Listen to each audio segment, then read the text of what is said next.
the effort by the Biden administration to undo the dramatic peace Israel has achieved by forcing Israel to accept an illegal, illegitimate, and ill-advised so-called Palestinian consulate located in West Jerusalem. And now, the Edwin Black Show.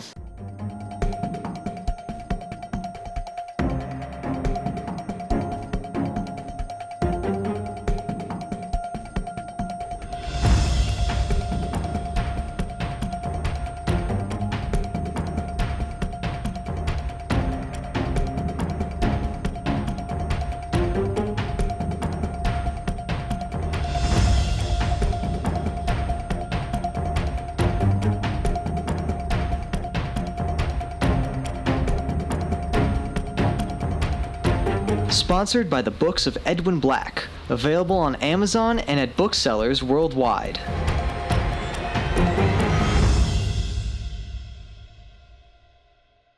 And now, here's Edwin. Welcome to the Edwin Black Show. I'm Edwin Black, investigative journalist and historian, and author of IBM and the Holocaust, War Against the Weak, and many other books. If you like what this show is doing, tell a friend. Subscribe for passwords at theedwinblackshow.com. If you want to support our work, go to my personal site, theedwinblackshow.com/support. I can use the help. We are happy to have solidarity today from many national organizations such as JNS, Stand With Us, EMET, American Association of Jewish Lawyers and Jurists, Scholars for Peace in the Middle East, the ZOA Michigan, the Israeli American Council, and many others. We welcome guests today. I see them in America, Germany, I see Australia, Great Britain, Canada, Israel, and many more. Plus our 3 watch parties in the Villages, Newton, and Chicago. If you have a question limited to today's topics, place one sentence, repeat one sentence in Zoom's QA feature. No comments or opinions, please, because then we can't see the question. The Edwin Black Show is growing globally. We speak frankly and without partisanship to a fragmented world seeking better understanding of our tormented past, our present very, very tense, and a future still uncertain. Some initial comments of concern. Item 1, Sunrise DC is an activist organization fighting for DC statehood and climate action. Many might know that anti-Semitic and anti-Israel elements within Sunrise DC recently exclude 3 extremely liberal Jewish organizations from participating: the Jewish Council on Public Affairs, the National Council of Jewish Women, and the Religion Action Center of Reformed Judaism. The 3 Jewish organizations are part of a coalition of 230 liberal and progressive groups. In their slanderous statement, already partially retracted, we see what happens when utter ignorance meets hate mongering. The Ignorant Sunrise Group wrote in part, quote, "As a colonial project, Israel routinely displaces Palestinians through the construction of settlements and the wholesale theft of homes and land." Sunrise people, read a book. Jews are the indigenous people of Israel. Jews are from Judea, right there. And Arabs are from Arabia, far away. The colonizers were the Arab conquerors in 635 AD when they conquered and colonized land on 3 continents. International law, League of Nations mandate for Palestine, Articles 6 and 11, calls for, quote, "close settlement by Jews on the land," close quote. Israel cannot be a colonial project, as colonies send resources back to the mother country, as the Turks did for 460 years. Israel arose out of national self-determination. Israel does not, as you say, treat black and brown people as second-class citizens. It is the Arabs who set up apartheid states and murdered tens of millions of Africans in 1,400 years of slavery. Remember, even today, the Arab word for African is abid, which means slave. It is the Arabs who, in December 1948, in the Jericho Conference, again in the Ramallah Conference, and a third time in the Hebron Conference, demanded no statehood and no national identity, but instead governance under a newly invented British colonial country called Jordan.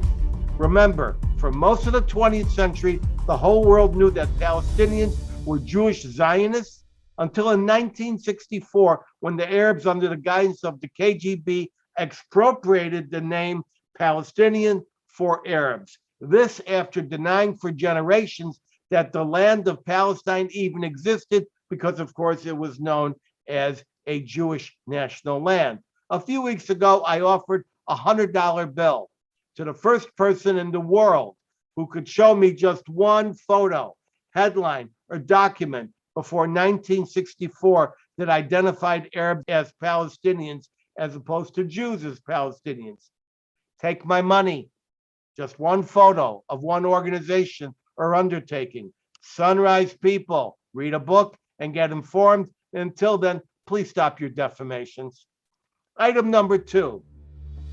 The U.S. is concerned about 3,000 new housing units, which are falsely claimed to be illegal, even though the League of Nations mandate, adopted by the UN Charter in Article 80, stated, quote, "Nothing in this chapter shall be construed in or of itself to alter in any manner the rights whatsoever of any states or any peoples under the terms of existing international instruments to which members of the United Nations may respectively be parties. Jews still have a right to settle in their own land under international law." At the same time, the kingpins in Washington, London, Berlin, and Brussels say nothing about the tens of thousands of completely illegal Palestinian constructions in Area C in violation of the Oslo Accords, which the Palestinian Authority claims is dead anyway. I wrote about this in a syndicated investigation for JNS, which you will find in our show notes at the Edwin Black Show episode homepage for this episode. This upset about 3,000 housing units comes from the United States, which stole an entire continent from Native Americans and then committed genocide against them for good measure. From Germany, which mass murdered tens of thousands of Africans in Namibia before World War I as rehearsal for the monstrosities that unleashed against the civilized world in World War I and then again in World War II. And Belgium, which committed the most heinous of ethnic crimes in the history of mankind against the people of the Congo and can't put down its waffle long enough to apologize. I know you think planting a garden in a patio on the wrong side of a hill is a war crime, but actually it's not. On the other hand, you guys are the expert at war crimes that have never been held to account. State Department, butt out. Let the parties on the ground figure it out. That creates peace. Item 3. The State Department is furious that Israeli security services have declared 6 NGOs to be funded by the internationally acknowledged terrorist group known as the PFLP, or the Popular Front for the Liberation of Palestine. I'm the guy who broke the story 2 years ago in a syndicated investigation for JNS, again posted on the Edwin Black Show episode homepage, that revealed numerous so-called charitable NGOs were in fact funded by, governed by, and tools of the PFLP. The evidence was incontrovertible. My investigation named names such as the Union of Agricultural Work Committees, and that organization is one of the 6 now identified under discussion. I spoke to the terrorist personalities involved, saw their work on the ground, and no one ever said it was wrong. True, it took 2 years to act, and that's because police and security investigations take time. But Ned Price at the State Department, listen up. You need to check the facts before you speak. Your interference with Israeli administrative processes is precluded by international law and custom. Ned, pay attention here. I referred to a crucial aspect of international law, the principle of non-intervention in domestic affairs. Interference is not limited to threats of force, as stated in the UN Charter, Article 2.4. In settled decisions, The principle of non-intervention in the internal affairs of states also demands you not become dictatorial to a smaller state. In the Nicaragua case, the International Court of Justice referred to the so-called element of coercion, which defines and indeed forms the various essence of prohibited intervention, close quote. You can find that principle stated in the court's 1986 report. If you care, it's page 108, paragraph 205. Now, international jurists know, quote, the interference must be forcible or dictatorial or otherwise coercive, in effect depriving the state intervene against control over its own domestic and administrative affairs, close quote.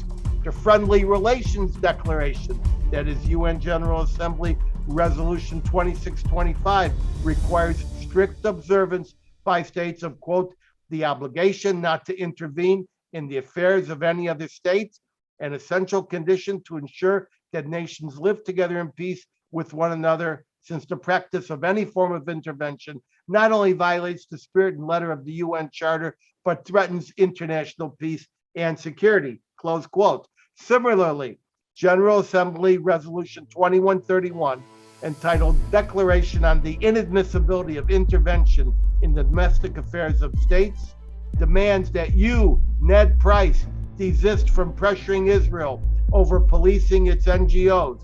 You wouldn't want another country pressuring the U.S. about its 501c3 policies under the IRS. These prohibitions are quadrupled since America is now the chief financier of terrorist funding through the many millions you give to the Palestinian Authority in defiance of U.S. law, including the Taylor Force Act, which prohibits supporting terrorist salaries. You may remember, it was I who revealed in my book, Financing the Flames, and in Senate testimony before the Terrorist Finance Subcommittee, that America's millions were being used to fund Palestinian Authority terrorist monthly salaries given to those who murdered Jews and others in Israel. So Ned Price, drop the outrage, and if you need an explanation, call me, guy. Monologue.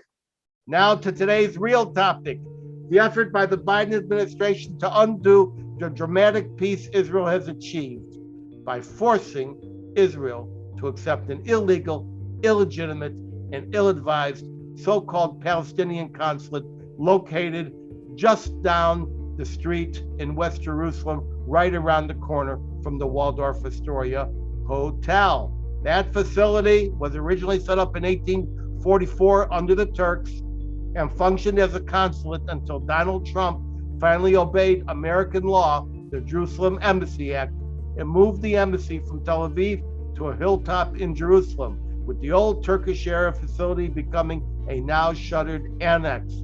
Reopening the consulate is a direct and shameless effort by the Biden administration to dismantle Israeli sovereignty over Jerusalem. I urge everyone to see the main protest website, stoptheconsulate.org, and examine the change.org petition linked there, which has already garnered in excess of 1,500 signatures in less than 48 hours and continues to garner one signature every minute. Links are posted to the show notes on this episode homepage. The PA is a wholly owned subsidiary of the Palestine Liberation Organization. It functions as a manipulative kleptocracy, which has zero credibility with local Palestinians on both the West Bank and Gaza because it pilfers national funds to build for officials and their sons grandiose palaces. The PA has no interest in peace because peace pays a dividend only to the people, not to the politicians who are devoted to bribery and graft and the Chicago political ethic known as "Where's Mine?"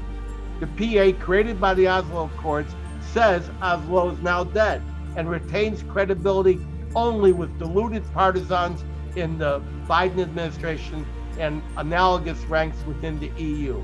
That's why tens of thousands of Palestinians and now Gazans line up daily to work in Israel for equal pay and top opportunities. The PA economy is based on graft, not national independence.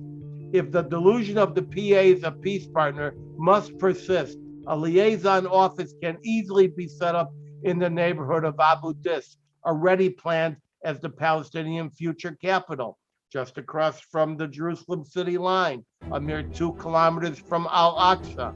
The Palestinian parliament is already there, half built. Or you could set up a facility in Ramallah, the PA's existing capital. That is, once the powers to be can guarantee the safety of such a location in Ramallah. So why is Biden doing this, and who specifically is responsible? 3 people are the main movers in this awful process. Secretary of State Antony Blinken, of course, but also Deputy Assistant Secretary of State for Israel and Palestinian Affairs, Heidi Amir, and National Security Council Director for Israel Palestine Affairs, Julie Sawyer. I will not allow these people to hide in the shadows. Now the spotlight is upon them, even as they try to function behind the curtain. Write those names down. Heidi Amir, Hady Amir, AMR, and Julie Sawyer, unseen no longer. Understand that the Biden administration is now intensely pressuring Israeli officials to abandon Israel's sovereignty over the entire city of Jerusalem. The first step is opening an illegal and illegitimate consulate to the Palestinians in the heart of Jerusalem. Clearly, as it stands, such a movement is illegal. According to the 1963 Vienna Convention of Consular Relations, the United States must have Israel's consent to establish a consular facility on its territory. See Article 2, quote, establishment of consular relations between states takes place by mutual consent, period, close quote. But America can bully Israel, as we know. Right now, Israel needs certain highly specialized munitions and aircraft to deploy against the active Iranian nuclear threat, soon coming to a fiery conclusion. This in mind, several dozen senators, led by Senator Bill Hagerty of Tennessee, have entered legislation to dent and blunt this Jerusalem consulate move. This consulate effort has outraged many in the Jewish community in America and worldwide. This seems to be the Yom Kippur moment for American Jews. This can finally unite Jews against a common threat, the undoing of Jewish Jerusalem. Israel is not just a Zionist enterprise. It is the core of Judaism, of the religion itself, which is by doctrine tied to the physical land. Heidi Amir and Julie Sawyer know the American Jewish community is disunified, fragmented, politicized, cracked in 3, maybe 4. I say to Jews and our allies, if we don't now unite ourselves, who will stand for us? If I don't speak out, if you don't speak out, of all of us, do not speak out, who will? Psalm 137, verse 5, if I forget thee, O Jerusalem, let my right hand forget her cunning, and if I do not remember thee, let my tongue cleave to the roof of my mouth. This ain't politics, folks. This is Jerusalem. To help us more, we have 3 of the most insightful people on the planet. We have civil rights attorney Alyza Lewin, one of America's most knowledgeable on this topic, the lawyer who sued the Supreme Court on the famous Jerusalem passport case. Alex Traiman, managing bureau chief of JNS, who covers this topic hourly. But first, international jurist Marc Zell, who intimately knows every aspect of the embassy and consulate saga. Take the screen, Marc. Well, thank you, Edwin. After that extraordinary monologue, I'm a little bit intimidated here, but let me see what I can do. I understand I've got 5 minutes. I'm blocking it right now. Welcome to my fellow panelists, Alyza and Alex, and to all of you around the world who are listening to this fascinating show. I hope to help shed some light on the issue that we're discussing today, which is the issue of our time, really, the reopening or the threatened reopening of the Jerusalem consulate in West Jerusalem, where I was last night with dozens of concerned Jews from all political and religious persuasions who, like Edwin, feel that this is something that cannot happen. My purpose today in my brief remarks is to give you a kind of a historical background into the Jerusalem Consulate. And I'm just going to need to switch to my notes on the screen, so I won't show them to you, but I'll be looking at them. In any case, in order to understand the role of the U.S. consulate in Jerusalem over time, I think we need to divide history into three basic periods. One is the period that Edwin mentioned that begins in 1844 and ends in 1948. And this is a time when the land of Israel was under the sovereignty of two different nations or empires. One was the Ottoman Empire, and until May 1948, the British Empire ruled the land of Israel as the mandatory under the League of Nations mandate, and later under United Nations Charter, Section 80, also mentioned by Edwin. The next period is from 1948 to 1967, where the city of Jerusalem was divided between Jordan, the Hashemite kingdom of Jordan, and Israel, Western Jerusalem being under Israeli control, and Eastern Jerusalem being under Jordanian control. That all changed, of course, in 1967, which is the third period that we need to discuss. And that's when, as a result of the Six-Day War, Jerusalem was liberated, was unified, was effectively annexed to the state of Israel in the latter part of June of 1967, and the Consulate General continue to exist. There is a fourth, and that is what happened in 2018, 2019, when President Trump and Secretary of State Mike Pompeo changed the status of Jerusalem under American diplomacy and law for the first time since the establishment of the State of Israel, and declared Jerusalem as the capital of the State of Israel for purposes of the United States foreign policy, and later promised and then moved the embassy in Tel Aviv to Jerusalem. And as part of that process, the Consulate General in March of 2019, its functions were merged into that of the embassy, and the Consulate General ceased to exist. Its functions were transferred to the embassy in Jerusalem, and that included the United States relations with Palestinian Arabs living in Judea and Samaria. And although the relations with Palestinian Arabs living in Gaza continued to be under the jurisdiction of the embassy in Jerusalem and previously in Tel Aviv. I'll mention that in just a minute. What I wanted is to explain to you why, of course, now we're in the fifth period, and hopefully that's something we're going to be avoiding if we are successful in persuading the Israeli government in particular just to hold firm and not to consent to the American demands here. The fifth period, of course, is the attempt by the Biden administration to reopen the Jerusalem consulate and thereby return or roll the history back into what it was before 2018-19. Now, what I'd like to do just very quickly when I talk about these three periods is explain what the embassy did. Interestingly, when the embassy was established in 1844, the fellow who established it is appointed by President John Tyler of Virginia and recommended by Secretary of State John Calhoun of South Carolina.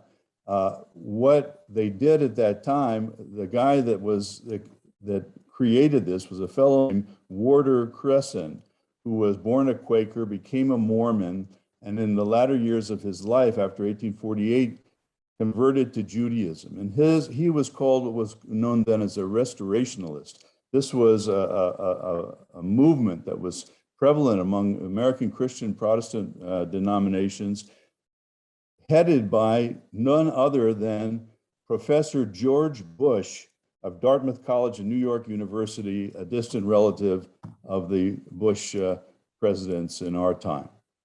And they called for the establishment of a Jewish state in the land of Israel, with political sovereignty on a level equal with all nations.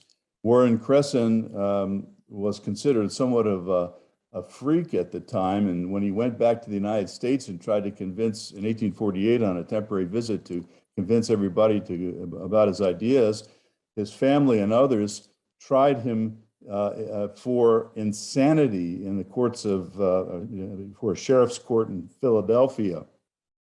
And the sheriff's board found him insane because he had decided to convert to Judaism. And it was only when he appealed to the courts that infamous decision was overturned. He died in 1860, but it's really interesting that the U.S. Consulate General in Jerusalem began as an attempt by the American diplomatic personnel to create a Jewish polity in the land of Israel. At the time that happened, Jerusalem was under the suzerainty of the Ottoman Empire. The Ottomans were defeated in World War I, as we know, and the British occupied it in 1918, and later, under a League of Nations mandate, became the mandatory power. And as Edwin referred to in his opening remarks, the League of Nations specifically included in the mandate for Palestine, as it was called, the explicit obligation to closely encourage the close settlement of the Jewish people on the land of Israel. And that mandate, by the way, was affirmed by the American government, which did not join the League of Nations, but was affirmed by the American government in legislation in 1924 during the Calvin Coolidge administration. And that was the policy of the United States up until 1948. Things changed in 1948 when Israel became independent after the War of Independence. And this changed the situation of the consulate.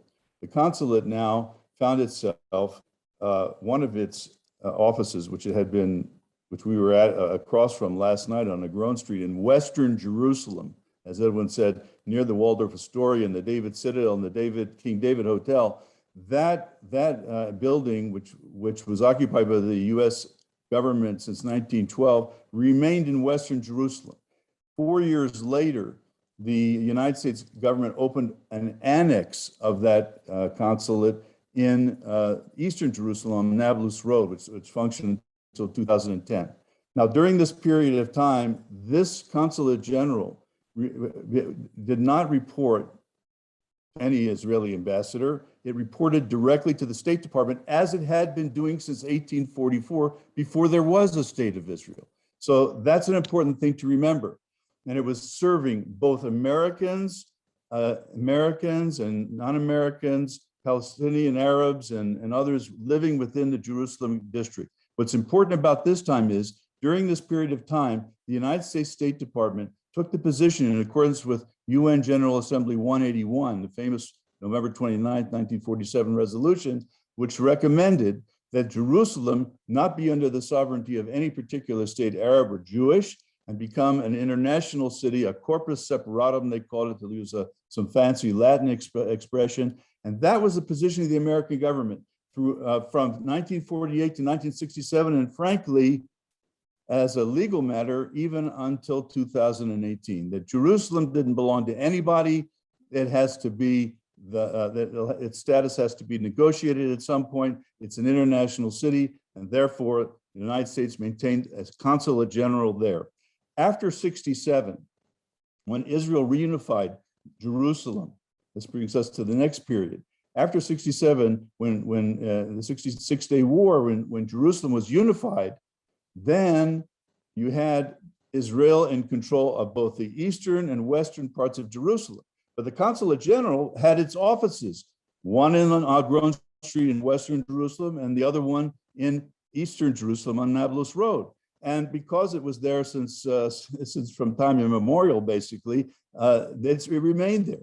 But what happened is it saw its mission modified. It saw itself as, during this period of time, as the American diplomatic mission to the Palestinian community in Judea and Samaria, the West Bank. Although when it came to the Palestinians in Gaza, who was responsible, interestingly? The American embassy in Tel Aviv. Okay, so that's something to keep in mind. Now, and also it's important to keep in mind that during this period, which I have a direct recollection since I live here in Judea, I can tell you that all the American services for citizens living in the Jerusalem district, which included not only municipal Jerusalem, but all the surrounding areas, including where I live here in Tekoa, those services were provided solely by, under law, under State Department regulations, solely by the Consulate General in Jerusalem. Either we had to go to East Jerusalem to get our passports and so on. 2018 came around. Well, first, before I say that, I have to come to 1995. 1995, the U.S. Congress passed the Jerusalem Embassy Act, and that statute made it required the U.S. government to move the U.S. Embassy no later than 1999 from Tel Aviv to Jerusalem. And then it included a whole list of recitations about U.S. policy and the congressional position concerning the unity of Jerusalem and so on. We don't have time to go into that today. That was law. But every president from 1995, Bill Clinton, till 2017, Donald Trump, every president exercised what was called the 6-month waiver provision of that law, saying that if it was in the national security interest of the United States, the president could delay the moving of the Tel Aviv embassy to Jerusalem for 6 months. And that was done every single 6-month period from that time, from 1995 to 2017. At the end of 2017, President Trump, on December 7th, Pearl Harbor Day, issued a proclamation in which he said, enough is enough. Our foreign policy is going to be based on reality. And the reality is Jerusalem is the capital of Israel. It has been since 48. The United States now will officially recognize Jerusalem as the capital of Israel. And he stated that the embassy from Tel Aviv will move to Jerusalem. Now, in 2018, in March of 2018, this was something I had worked on along with the administration, with then the fellow who became the ambassador, amazing man, David Friedman. The embassy was open. The Jerusalem embassy was open. The Tel Aviv embassy became a branch, and David Friedman accepted a point that I reminded him, or I talked to him about in 2016 when we had a big rally for Jerusalem before the U.S. elections. And that is, if you move the embassy to Jerusalem, you got to close the consulate general. You've got to close the consulate general. There's no further reason for it to be in existence, and all of its functions need to be transferred to the embassy. That's what happened on March 4th, 2019, when Mike Pompeo, then Secretary of State, dissolved the Consulate General. That brings us to today. And now, today, we have a demand by the Biden State Department to reopen the Jerusalem Consulate General. And there's only one reason that they're going to be doing this, okay? The only one reason is that this administration wants to effectively undo the United States proclamation and recognition of Jerusalem as the capital of Israel, not just to divide the city again, as it was during that 48 to 67 period, but to actually change the status of Jerusalem, to roll it back into something like the United States State Department believed fictitiously was that Jerusalem as an international city from as a corpus separatum, independent of any state, and to turn Jerusalem, to allow Jerusalem to become the capital of a Palestinian state. That is exactly what's going on today. Now, final word. I've overstayed my presence here. I've extended my time. I wanted to say this from a matter of international law. That's what I do as a profession. It is a matter of customary international law that no country can order or can open a consular mission in another country, what's called the receiving state, in this case, Israel, without the express consent of that state. And I just want to correct something that Edwin said. There is something called the Vienna Convention on Consular Relations of 1963, but it's not Article 2, Edwin. It is Article 4, paragraphs 1, 2, and 3, which specifically state that you can't open a new consular post or modify an existence of a new consular post or extend the jurisdiction of an existing consular post without the express consent of the receiving state. That's a matter of treaty law under the Vienna Convention of 1963, and it's also a matter of international law. But I have to say one caveat here, and I just want to make this point because I'm trying to be as objective as I can. For some reason, the United States government never ratified the 1963 Vienna Convention. It signed it, but never ratified it. And you know who else didn't ratify it? The state of Israel. So somebody might try to argue that because neither the United States nor Israel signed the Vienna Convention, these provisions that I've talked to you about are not binding on either of them. But I maintain that that's simply balderdash. And the reason is because both countries have consistently respected this convention with respect to consular posts since its inception, and have even gone to court and taken a position expressing their willingness to abide by the convention. Now, the United States, I have to say, went to the US Supreme Court and said something exactly the opposite with respect to another matter not concerning the consulate. But as far as the consulate is concerned, both parties have acted in accordance with the convention. And even if the convention per se would not technically apply because of this ratification issue, it is a matter of customary international law, and it was before the convention was entered into in 1963 and remains so. So even with or without the convention, U.S. cannot force Israel to agree to, well, it can force Israel to agree, but it cannot unilaterally reopen the Jerusalem consulate without Israel's consent. Okay, Mark. That's it. Mark, okay, sorry, I had a lot to say. You're like the only guy who speaks more history than I do. I mean, well, you inspired me, Edwin. You inspired me. Okay, so a couple of notes. First of all, the Nablus Road facility, which used to also have the factory for Armenian pottery right next door. Remember, Armenian pottery is the stuff with the good color, not the lousy stuff. This is it. What is with that facility? Is it open? Is it closed? Does the U.S. government own it? As to ownership, I'm not going to opine, but the facility itself was closed formally in 2010, and its consular functions were moved over to the Arnona neighborhood at a facility which now houses the Embassy of Jerusalem, which opened 8 years later, and is located exactly on the Green Line. So it's in what was known as no man's land. All right. Now, you are correct that the United States did not join the League of Nations because the Republicans won the midterm elections, as you well know, during that time. But you are also correct that there was a joint session of Congress in 1924 that ratified all the language of the mandate. So because we've already got a complaint from Harold Road that Alyza and Alex are not being listened to because you already spoken up for 4 episodes, I'm going to turn this over, but you did a great job, and we want you to stick around for the important questions. I'm going to now turn it over to Alyza Lewin, who litigated the famous Zivotofsky passport case, who answered 28 questions from the Supreme Court in 28 minutes, or I forget what it was. Anyway, she is the expert in the United States on this topic. Alyza, take it away. Thank you very much, Edwin. It was 51 questions in 30 minutes, but it's always a pleasure to be here on your show, Edwin, with you, and particularly today with Mark and with Alex. Thank you for inviting me.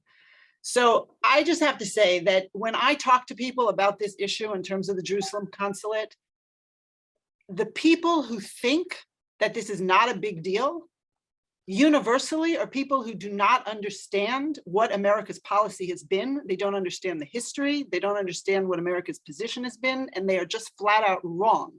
And that's why they misunderstand the significance of this move. Many, many, many people, in fact, perhaps the majority of people even listening to your program today and in the US and in Israel mistakenly think that the United States has recognized West Jerusalem as the capital of Israel. They think that the US recognized West Jerusalem as the capital of Israel back in 1948 when it recognized Israel. They think that the US will always recognize West Jerusalem as the capital of Israel. That is wrong. That is inaccurate. That is false. The truth of the matter is that the United States, for 70 years, from 1948 until 2018, steadfastly refused to recognize any part of Jerusalem as actually being in Israel. Over and over and over again, the position of the United States was that no part of Jerusalem is actually in Israel. That's how you ended up with a consulate in Jerusalem, with a consulate general who reported directly to the State Department, and an ambassador to Israel in Tel Aviv, totally separate, parallel entities, both reporting separately and directly to the State Department. After 1948, right, when Israel was recognized by Truman, President Truman did not recognize Jerusalem as being in Israel. As Marc correctly mentioned, this was initially in deference to the UN's partition plan, which had this notion that Jerusalem would be an international city, this corpus separatum. Nobody would have sovereignty over Jerusalem. So President Truman recognized Israel, but did not recognize Jerusalem as being in Israel. So this consulate general that existed in Jerusalem continued to operate because the consulate general from Jerusalem was just representing Jerusalem. It wasn't Israel. Meanwhile, when they opened up an embassy, the ambassador to Israel, who was stationed in Tel Aviv, because Tel Aviv, the United States viewed as being in Israel as opposed to Jerusalem, he was representing and the US interests for all of Israel, except for Jerusalem. Even after 1967, when Israel extended its sovereignty over all of Jerusalem and reunited Jerusalem, the US did not change its position. At that point, it decided, well, now we have to wait for the parties to decide what the status of Jerusalem is. But in the meantime, we will continue to maintain this fiction as if nobody has sovereignty over Jerusalem. And they thought, I think in error, that maintaining this fiction was somehow a neutral policy. It's not a neutral policy. It's a policy that denies the Jewish connection to Jerusalem. It's a policy that fosters and encourages the narrative that not only do Jews not have a history in Jerusalem, that not only negates the idea that Jerusalem has been the eternal capital of the Jewish homeland since the time of King David, but it supports and encourages those who believe that someday the Jewish state of Israel will cease to exist. And the United States, when it would continuously apply this policy, would apply it in a way that repeatedly served as essentially as a wink and a nod to those who oppose the existence of the Jewish state of Israel. What do I mean by that? And this is what I know from our experience. I, together with my father, Nathan Lewin, we litigated the Zivotofsky Jerusalem passport case. We pursued that for over 18 years. It took, as you said, 2 trips to the United States Supreme Court. The first case, the first time around, my father argued it. That was his 28th argument before the Supreme Court. The second time, it was very nice for him to take it twice. I got to argue my first case before the Supreme Court. But what did I learn through the history of this case? I learned and I saw that the United States, you could see its foreign policy in its passport policy. So the general rule for American citizens who are born abroad is that their US passport will list their country of birth. It has a place for just a country, not a city. So if, for example, you have an American citizen, you have 2 Americans living in Paris, let's say, and they have a child that's an American citizen, they go to get the child's American passport, that passport will list France, just the country as the place of birth. If you have 2 Americans living in Tel Aviv or in Haifa, that child's passport will say Israel.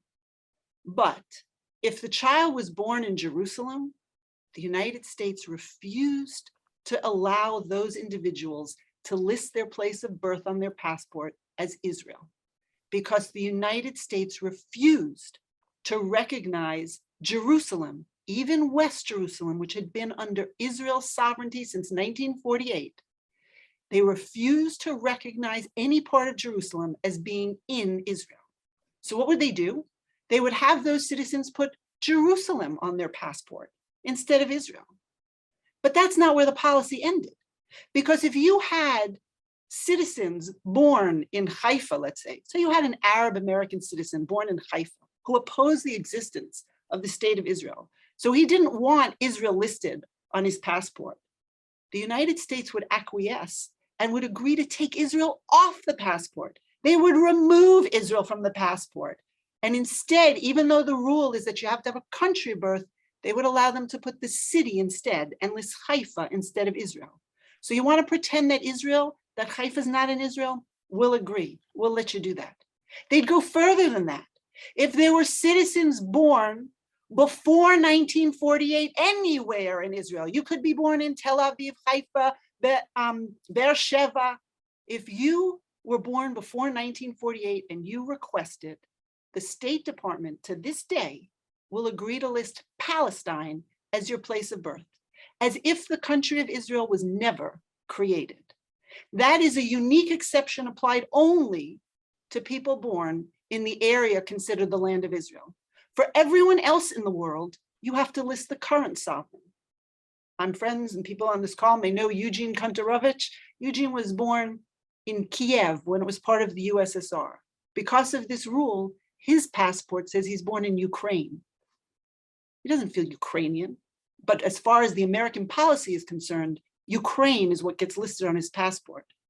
But for somebody born in Tel Aviv, Haifa, Jerusalem, Beersheba before 1948, if they want Palestine listed on their passport, they can list Palestine on their passport.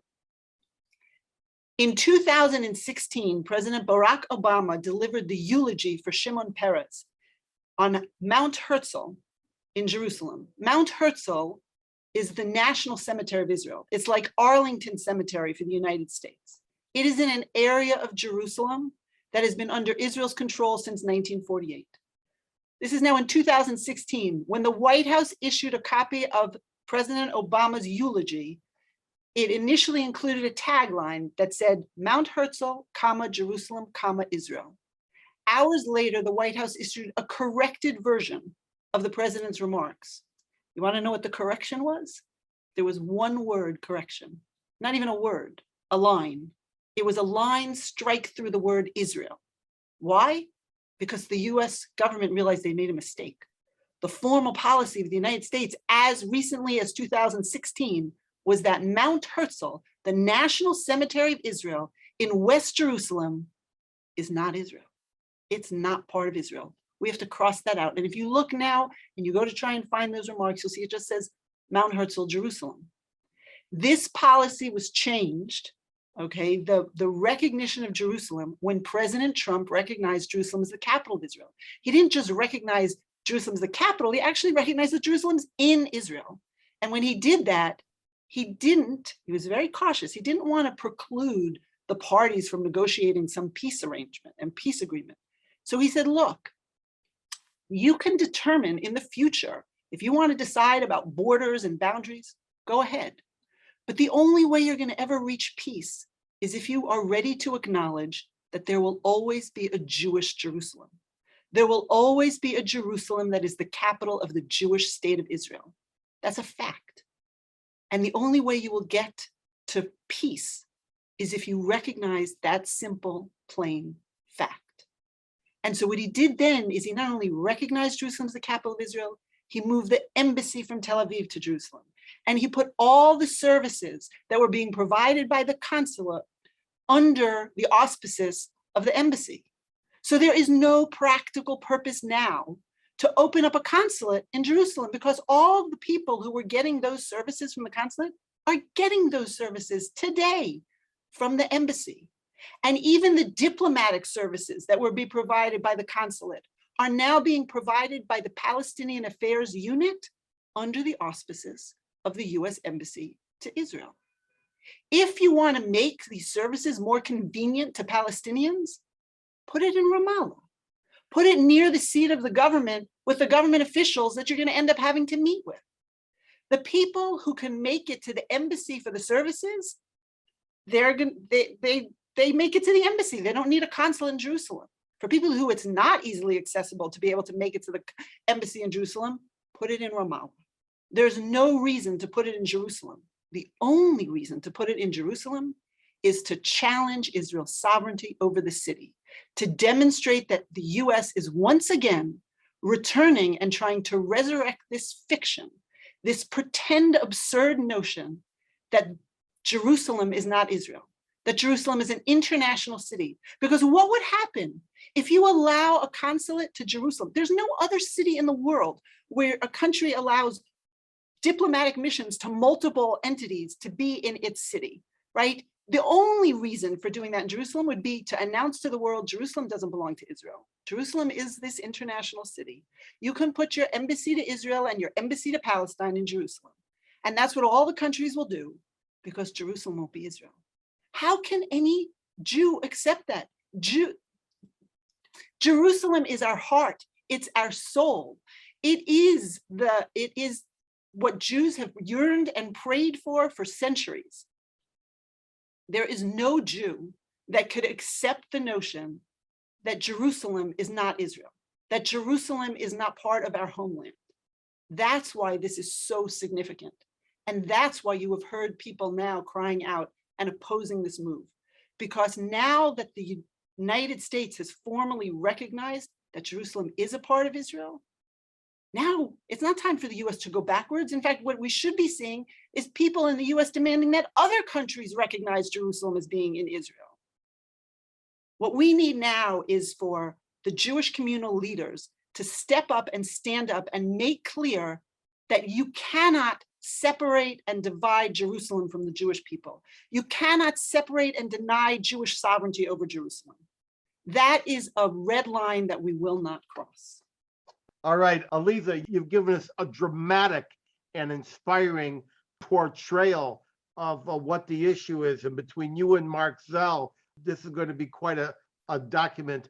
I remember indeed the constant questioning at the State Department briefings where they said, where is the capital of Israel? And they wouldn't say. They said, well, where is the Knesset?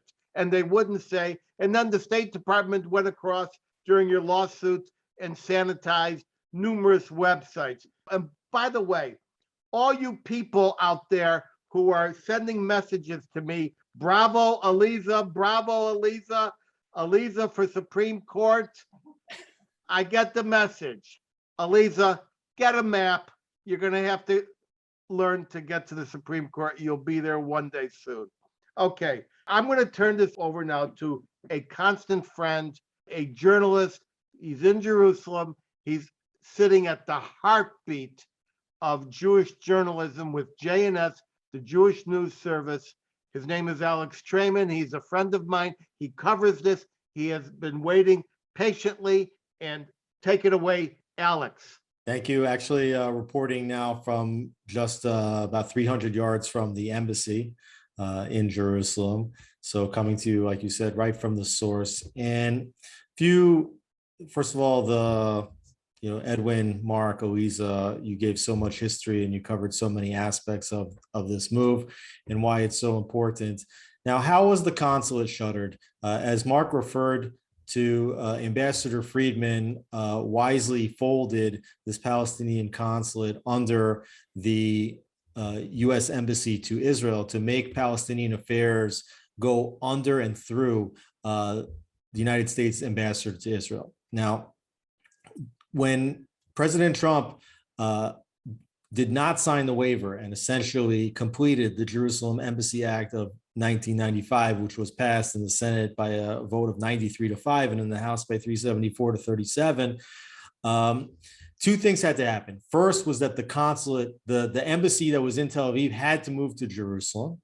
And to do that, they moved the embassy to the existing structure, which was a consulate where people would go to get their passports done in Jerusalem. So they called the consulate embassy.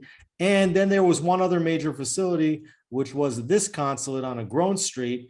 And in order to complete the move, not only did the embassy had to move, but also the ambassador's residence had to move to Jerusalem. So the residence that was in Herzliya was sold, and they were looking for another plot of land to make into the ambassador's residence. They're having a hard time finding it for security reasons, and Ambassador Friedman decided to turn this consulate on a Grove Street into the residence for the ambassador. Those two things must be in Jerusalem in order to complete the Jerusalem Embassy Act. So in a sense, reopening this as a consulate to Palestinians undoes the Jerusalem Embassy Act, Relocation Act. That's number one. And number two, it also, as Mark referenced, separates out the American diplomacy toward Palestinians from diplomacy to Israel, saying that basically that those two things cannot be related, that on the one hand, Israel has diplomatic ties with an ally in a sovereign state, which is Israel, and then the United States also will have diplomatic ties with this non-state entity, which is their own ally's adversary, which is the Palestinian Authority, and they want to do that in the capital of the ally. And it's very important to note the Jerusalem Embassy Act says that Jerusalem should be recognized as the capital of the state of Israel, which means to the exclusion of any other country. It must be the capital of the state of Israel. And it says also that it should remain an undivided city in which the rights of every ethnic and religious group are protected. So by placing the consulate for Palestinians back into Jerusalem after it had been shuttered is basically saying that the United States no longer recognizes that Jerusalem should remain an undivided city. So they're actually violating the Jerusalem Embassy Act of 1995. Now, Israel has to approve any kind of diplomatic opening of any structure. Ambassador Friedman told me in a recent interview that when they wanted to move the embassy from Tel Aviv to Jerusalem, that he had to apply in writing for formal recognition and acknowledgement and permission to move the embassy to Jerusalem. Of course, Israel did that as it being in their interest. So too, if the United States now wants to open up a consulate to the Palestinian Authority in Jerusalem, Israel would have to sign off on that. So what's the problem? Israel could just say, we're not doing that. We're not going to undo the major diplomatic gain that we got under the Trump administration in order to reward the Palestinians who have done nothing to improve the chances of creating any kind of peaceful resolution.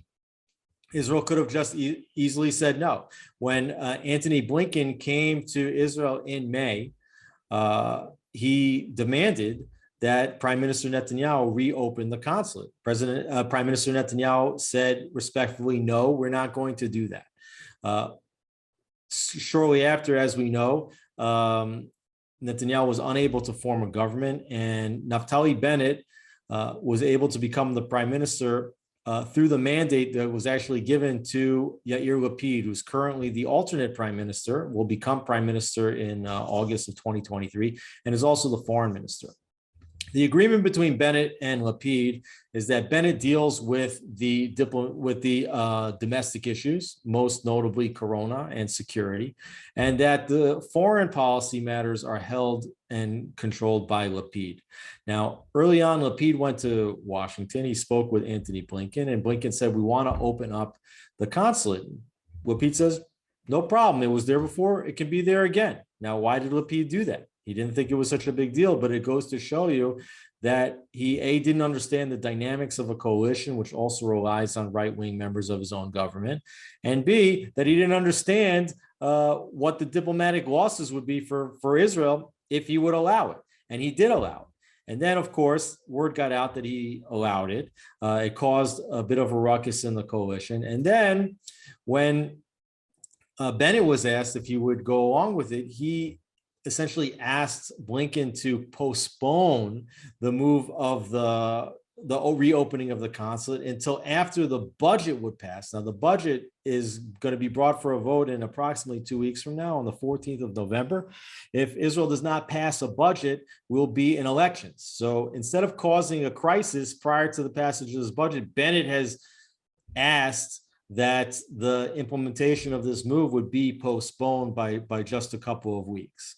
Now, there's been a number of cracks in the coalition that have emerged in the past couple of weeks. We've heard Bennett a lot of times saying, no, this is a very diverse government, but it's a government that's working. Everybody's working together. We're putting all the issues that we agree on the table, and all the other issues we're putting aside. It's really not the case, and we're starting to see how things are spilling over and crises are being created. So first, of course, is this budget. You're going to see in the next couple of weeks a lot of infighting between the coalition members. We saw this week that the Defense Minister Gantz designated 6 Palestinian-based NGOs as terrorist organizations. That got a lot of brushback from the United States and the United Nations and Europeans, but also got brushback from left-wing members of Bennett's own coalition. And in fact, Bennett has been completely silent on the issue. Right, so Gantz designated them as terrorist organizations. Left-wing members of the party spoke up against Gantz for doing that, saying that they're creating a diplomatic issue and that should have been brought to their attention before he announced it. Bennett's been silent. We've seen that this week also that Israel has approved the building of 3,000 new units for Jewish residents in Judea and Samaria. They've also agreed to build 1,300 units for Palestinians in Area C, which is Jewish-controlled area, where essentially Palestinian homes should not be built, but Israel's agreed to do that. In any case, another bubbling to the surface of discord within the coalition. Left-wing members don't want that to happen. And also the United States is now once again said that this is not constructive for peace, and they're very disappointed about it. Russia said we're very concerned about the EU, the United Nations. It's the old story. And of course, Defense Minister Gantz actually recently visited Mahmoud Abbas in Ramallah, as did members of the Meretz Party, Nitzan Horowitz, who's the health minister, and also Isawi Frej, who is the Arab Israeli minister for regional cooperation. So they're actually conducting diplomacy directly with Mahmoud Abbas, which is something that never happened under the Netanyahu era. So you're seeing how the policies of this government are shifting, that there is discord within the government, and this is now becoming another issue that's bubbling to the surface. The Justice Minister, Gidon Sar, has stated that he is opposed to the opening of the consulate, said he will not give Justice Ministry approval for that. Ayel Shaked, member of Bennett's own party, has said that she opposes also the reopening of the consulate. So we'll see what happens. Basically, the ball is in Israel's court, but it does appear that Bennett does not have a great deal of control or discipline over his own coalition, and doesn't really know exactly who to stand up to, whether he should stand up to the left-wing members of his own government that are actually propping him up and allowing him to be the prime minister, or if he should step up to the president of the United States and the Secretary of State, who are essentially undoing the gains that were made in the last administrations. That was an amazing insight from the ground. And I just think that with all the perspectives that we have seen, this is an amazing show. Now, you mentioned the terrorist organizations. You published my investigation, and you know that these organizations are in fact directly, not indirectly, linked to the PFLP. What took Israel so long to condemn these groups as actually terrorist linked? I think that the one thing that we haven't actually seen yet is the presentation of the evidence. And I think that the Defense Ministry wanted to make sure that all the ducks were in a row in terms of putting that evidence together. And now the Foreign Ministry is actually sending over a delegate to start showing the evidence to the United States and others. So I think it was just something that had to happen in its time, but it was long overdue. And we know that this is how the Palestinians have been operating for years, under the guise of NGOs, non-governmental organizations. And it's actually a way in which the United States has been able to bypass the Taylor Force Act. Because under the Taylor Force Act, the United States is no longer allowed to transfer money to the Palestinian Authority because of their pay-to-slay policy, where they give pensions essentially to terrorists in prison and to the families of martyrs that die while committing murder against Jews. And so the United States is not allowed to transfer money to the Palestinian Authority under this act. So what they've been doing is looking for workarounds and sending money to these various NGOs to continue their work.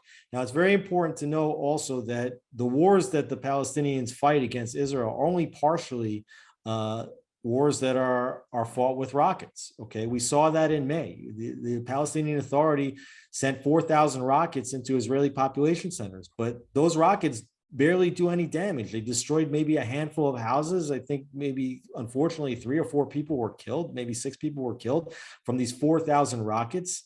But the damage is done diplomatically. And that's where these NGOs come into play, is the diplomatic onslaught against the state of Israel. And it should be noted that when Trump said that he was going to move the embassy, that people criticized and said that this is going to unleash World War III on Israel. And in fact, none of that happened. The Trump administration was one of the safest periods in Israel. The amount of terrorism in Israel was at all-time lows because the Palestinian Authority and the Palestinian people understood that the more they acted up against Israel's interests, the more they attacked Israel, the worse things were going to be for them.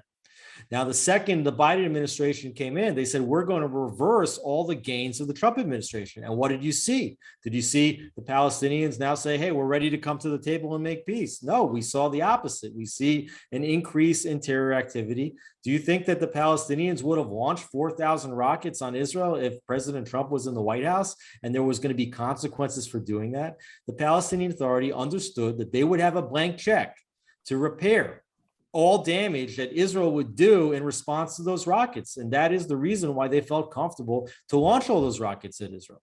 So, you know, it's a little bit of a backwards mentality. One other thing which I'll mention is that I did hear from sources this week that the administration does intend to do it. They're threatening Israel. They're threatening Naftali Bennett that if he does not go ahead and reopen the embassy, that there will be a diplomatic crisis between Israel and the United States, and that the administration is telling Israel that the reason why they have to do it is because they made a campaign promise to their voters that they would reopen the consulate. And this is a total inversion of history, because the real history is that so many presidents had promised to move the embassy from Tel Aviv to Jerusalem. This was the promise that was always made and broken. There was no such promise that the Biden administration ran on, that if we get elected, we're going to reopen a consulate to Palestinians in Western Jerusalem. So it's just a total inversion of history, which tells a lot about the type of administration that Israel's forced to deal with in Washington. Well, you know, it's a good thing that President Trump didn't support hummus and tahina in Israel, because then the Biden administration might insist that there be no more hummus and tahina in the Holy Land. Just a couple of points. One, you inadvertently said that the PA sent over those 4,000 rockets. It was actually Hamas. Exactly. It is Correct. Hamas, although some would argue that Hamas is organizationally under the PA, which is part of the PLO. Just a question, yes or no. Can the government fall on this issue, Alex? Well, the government could fall on this issue. It could. However, it's important to note that none of the members of this government really have anywhere to go. For many years, while Netanyahu was the prime minister, the left sulked in the opposition. And they are now in important positions of power. This is, in fact, the furthest left-wing government that you could possibly have. Every single last left-wing member of the Knesset is in the government, and the government is even supported by an Arab party. So the left-wing parties don't want to leave this government. They will suffer through a government in which Bennett is the prime minister, because that's the only way that they actually get into the coalition. All now, right. The right-wing members of the party. We are running late. I've got tons of questions. We're going to answer them in a lightning round. And yes, that means even Alyza will answer in a lightning round. So from the watch party in the villages, that I know Marc Zell knows where the villages is. Palestine is a non-state. Can our government have a consulate to a non-state in a non-sovereign land? Alyza, one sentence. All right, Jerusalem has only been the capital of one country ever in its history, and that's the Jewish people's homeland. It's only been the capital of Israel, and it can only be the capital of Israel. That's All just- right. From the Watch Party in Newton, Massachusetts, do you and your guests believe in the two-state solution? Let's just go with a lightning round. Alex, do you believe in the two-state solution? Yes or no? I don't think the prospects for a two-state solution exist at this time. Mark, yes or no? No. Alyza, yes or no? Recognizing, I mean, I don't think that there is, that I agree with both the other folks. I don't think at this time there's any chance for two states. And the question is, what exactly is a state? But the move and the recognition of Jerusalem as the capital of Israel does not preclude peace, does not preclude coexistence. And a matter of fact, I would say just the opposite, that recognizing Jerusalem as the capital of Israel and recognizing Jerusalem as the eternal capital of the Jewish people's homeland will further efforts to bring about peace and coexistence between the parties. All right, and I will answer and say, I used to believe in the two-state solution, and unfortunately, I can't anymore because the circumstances do not present themselves, so I'm agreeing with my three guests. Edwin, I want to just say one thing. You know, I said no to a two-state solution, but that I am for peace. I Oh, believe we in are all peace. for peace. Everyone listening to this show and everyone on this screen right now agrees with what you just said. We do want to find a formula for peace. And I dare say, if the PA changed its tune and stopped its anti-Semitic rhetoric and started to cooperate, there would be great traction. Watch Party in Chicago. If Israel buckles under, what will happen to Jerusalem? Alyza. If Israel buckles under, Jerusalem becomes an international city with no sovereign, and you'll start to see other countries, I think, putting their embassies in ultimately their embassies to both Israel and Palestine in Jerusalem, because Jerusalem will not be viewed as under either country sovereign. Marc Zell, what do you say? We'll revert to the diplomatic Middle Ages and back to U.S. Misconceived policy that caused a lot of tumult in this region for 70 years. It would be Alex. a disaster. What do you say? Yeah, I think there'll be further calls later on to divide the city. And as Alyza referred to, the diplomatic avalanche where other countries are requesting to open up their consulates to the Palestinian Authority in Jerusalem. Faye Lincoln in Salt Lake City. She is the writer of this here book, just came out. It's all about the values of the Bible that have shaped our world. She says, what is the impact of international law from the Geneva Convention on the Palestinian West Bank as it relates to Jerusalem and the West Bank annexation to Israel? Let me answer that. The various Geneva Conventions do not directly address this issue, but they indirectly address this issue because it's been falsely claimed that there is occupation under the Fourth Geneva Convention. I won't go into it now, but based upon the original intent and the original draft, I believe it was the Tokyo draft before that Geneva Convention, there was never an intent to claim that a factory that gave a decent wage to a Palestinian was a war crime, or that a garden was a war crime. Thank you, Faye, for that question. Ken Abramowitz in Palm Beach, and he wrote a book, which actually is pretty prescient. Is this one, The Multi-Front War? I'm running out of books.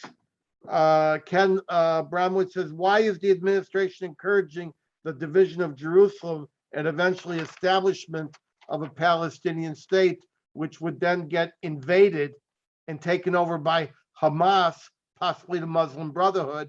And why is that in the interest of the U.S. government? Mark. Well, I don't think the U.S. government is doing very much careful thinking about this, like it's not doing for a lot of issues these days. I think Ken's question is an excellent one, and I think we have to be very wary about, for the reasons he just indicated, about letting the Palestinians have a foothold in Western Jerusalem or any part of Jerusalem. All right, Mark in New York.